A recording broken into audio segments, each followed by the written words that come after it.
قناة كريبتو ميد لتعلم التحليل والاستثمار في العملات الرقمية والفوركس. متابعي قناة كريبتو ميد، مرحبا بكم واهلا وسهلا في هذا الفيديو. تحليل جديد سوف نقوم به معا، وسوف نقوم بتحديد مقاومات وكذلك الدعوم التي موجودة لدينا حاليا في البيتكوين. إذن أخوتي الكرام، قبل أن أبدأ، أي شخص لديه بيتكوين ويريد بيعه هنا في المغرب، نحن سوف نشتري منك، ويعني في غضون دقائق سوف تتوصل بالأموال إلى حسابك البنكي أو الطريقة التي تناسبك، مثلا إكسبرس أو ويسترن يونيون أو ما شابه من ذلك. فأي شخص لديه بيتكوين يريد أن يبيعه، الرجاء منكم مراسلتي على الواتساب. على أي تحليل البيتكوينز حاليا إخوتي الكرام يعني ليس فيه جديد مقارنة بما وضعنا بأمس، لكن ما جعلني أتحدث يعني في هذا الفيديو هو صراحة الشمعة التي ظهرت لدينا أمس. هذه الشمعة أحد أنواع الدوجي، وهي الدوجي اللي نوعا ما كتكون إيجابية، وصراحة ما دامت الأسعار يعني على الأقل ترفض الهبوط أسفل 3000 وتقريبا 600، فهذا في حد ذاته جيد للغاية. فهنا كتشاهدوا أن لدينا تقريبا زيارة إلى 3650 تتناسب مع هذا القاع، وكذلك يعني الشبه لنقول دعوم ومقاومات تلاحظوها في الإطار الزمني اليومي. إذا أخوتي الكرام، إغلاق اليوم سوف يكون مهم للغاية.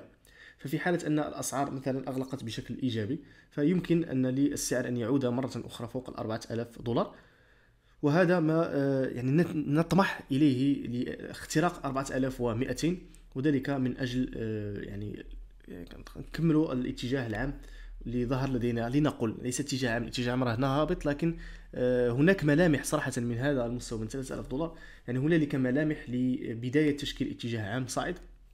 لكن صراحة هذا لن يكون كما قلت في الفيديوهات السابقة إلا بكسر أو عفوا اختراق 6000 دولار، وهكذا سوف نضمن أن الأسعار وقتها ستكون في يعني حركة، وهو نفسه لك يعني المضاربات في الإطار الزمني اليومي. يعني الصفقة قد تظل مفتوحة إلى غاية تقريبا أسبوعين هكذا، يعني إلى 20 يوم. هذاك تسمى الميدل، يعني ميدل تيرم تريدينج. ايضا بعض الاخوه تقول بان بطبيعه الحال هم محللين يقول لك بان اللونج تيرم تريدينج يكون فوق 6 اشهر، فعلى حسب كل استراتيجيه ونوعيه المضاربه فيها. اذا اخوتي الكرام، الاتجاه الحالي سيكون فيه بعض التذبذب، سواء الاطار الزمني للساعه او حتى باقي الاتجاهات. يعني تشاهدون امس كان لدينا نوع من يعني محاوله الكسر، لكن باءت بالفشل.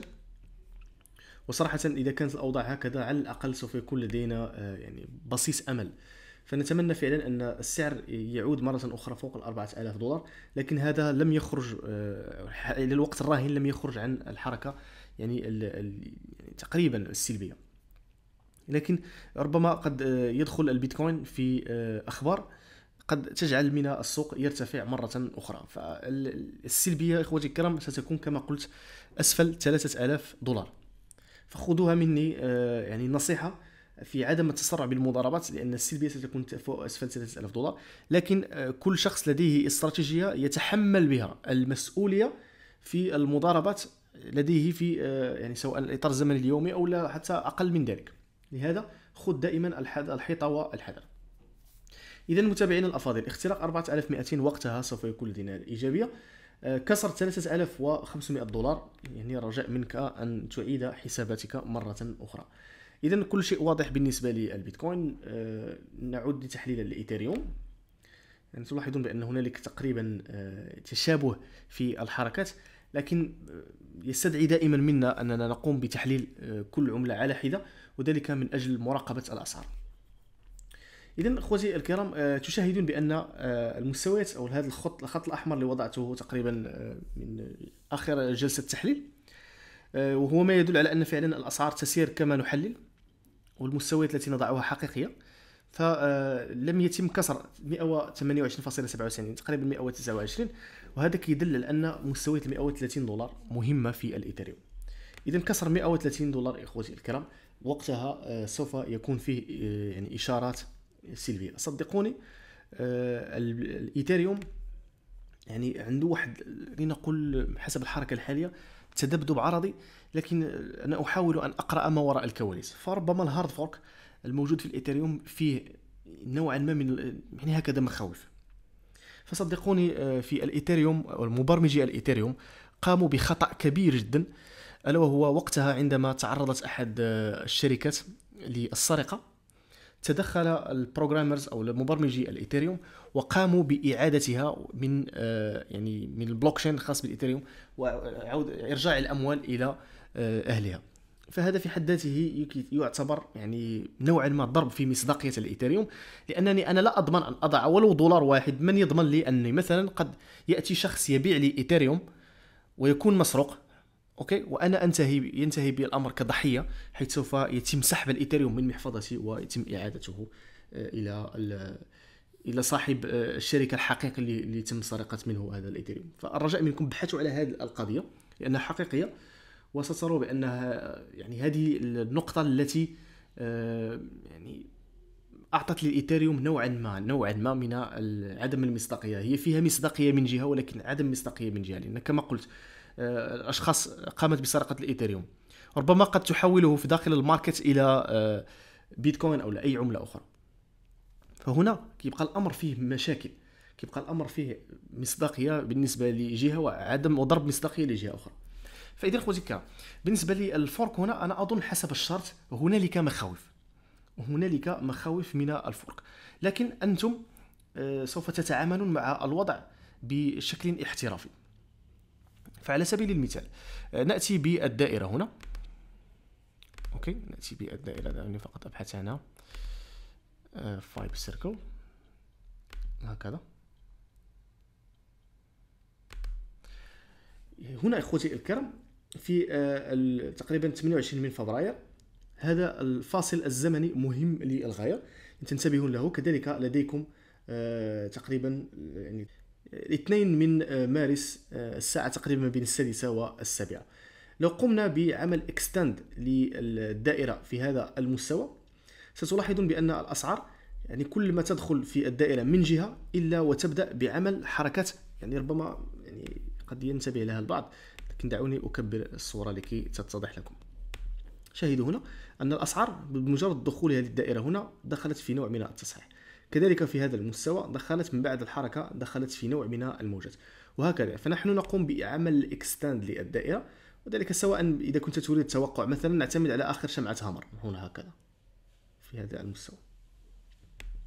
ستلاحظ بأن هبوط إلى تزامن حركة الدائرة مع 128 دولار أدى ب يعني فاصل زمني جديد يقوم برفع الإيثيريوم. فأنا أنصحكم بهذه الدائرة، والإخوة التي تبحث عن يعني دراسة هذا النوع من بطبع الحال الدائرة نستعملها أيضا في التحليل الزمني، يمكنك الالتحاق بنا في الكورس، فموجود فيها شرح لهذه الأمور بدقة سوف تغنيك يعني عن تضييع الوقت في الأمور المجانية التي صراحة يكون فيها دائما تضليل ونقص في المعلومات.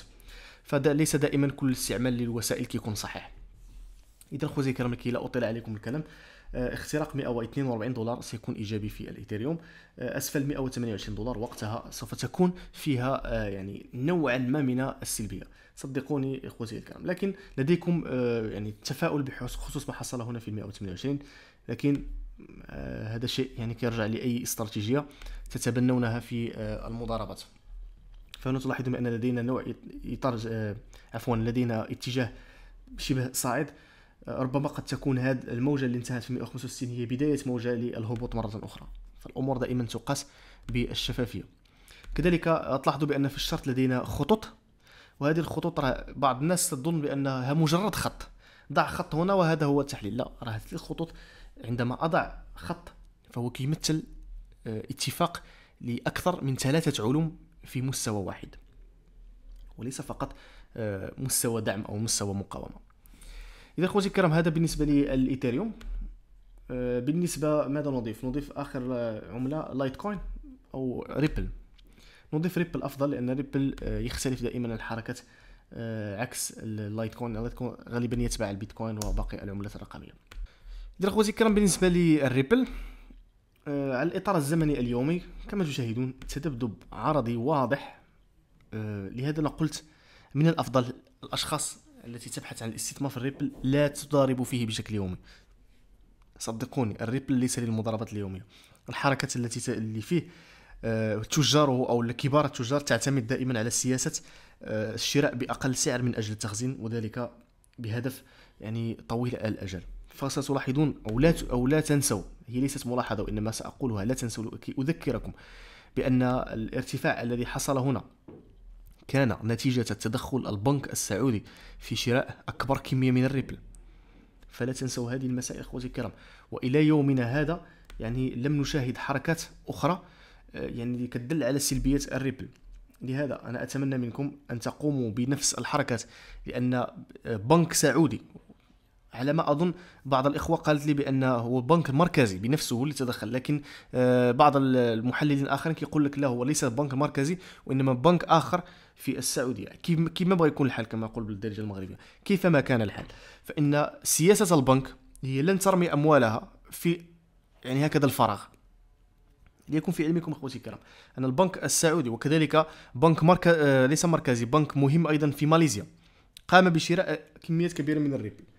فانا لا اقول هذا الكلام لاشجعكم على الاستثمار في الريبل، لكن انا ضد الريبل فقط في سياسته، يعني هكذا الامور السياسيه. تدخل للبنوك، تدخل يعني قد يتيح لك مثلا مشاكل على سبيل المثال في تجميد السيوله، عكس العملات الرقميه هي جاءت ضد هذه المسائل. الحريه الماليه، لا يوجد شيء اسمه مراقبه للمال، انت حر في اموالك تستعملها وقت ما تشاء، تبيعها في العالم كامل. لهذا بالنسبه للريبل فهي ضد هذه السياسه. فهنالك قوانين، يمكنكم الذهاب الى الموقع وستجدون بان هنالك فعلا قانون في التعاملات بالريبل. لكن الاخوه المستثمرين يمكنكم ان تعتمدوا على الريبل في يعني الشراء وكذلك البيع، وفي نفس الوقت مستقبلا قد تستعملوه في اغراض اخرى. والاستثمار هذا اهم شيء. ان الريبل ربما قد يكون لديه صراحه مستقبل، والاسعار قد ترتفع. كذلك لا تنسوا بان على ما اظن 1000 صفقه يتم حرق كميه من الريبل. فهذا كيعطي واحد الاشارات او كيعطي واحد على الاقل ما يسمى بالانجليزيه هوب. اذا يا اخوتي الكرام كي نطيل عليكم الكلام، 0.30 هي اخر دعم للريبل. في حاله ان كسره يمكنكم التخزين مره اخرى ما بين 0.25 و 0.20.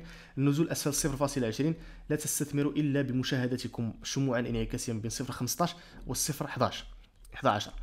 اما في الوقت الراهن يمكنكم تخزين كميات من الريبل بغرض الاستثمار طويل الاجل، لكن كما قلت ربما قد تشاهدون كسر ل 0.25 وهذا ايضا وارد.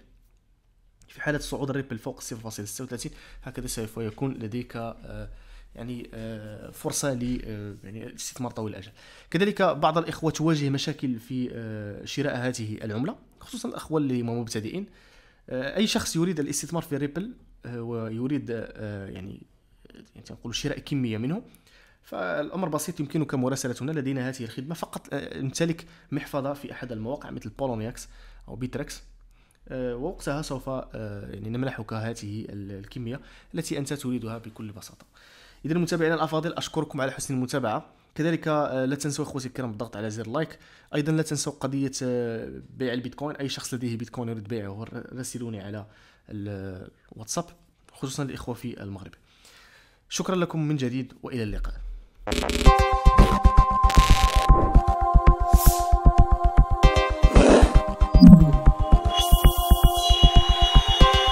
قناة كريبتو ميد لتعلم التحليل والاستثمار في العملات الرقمية والفوركس.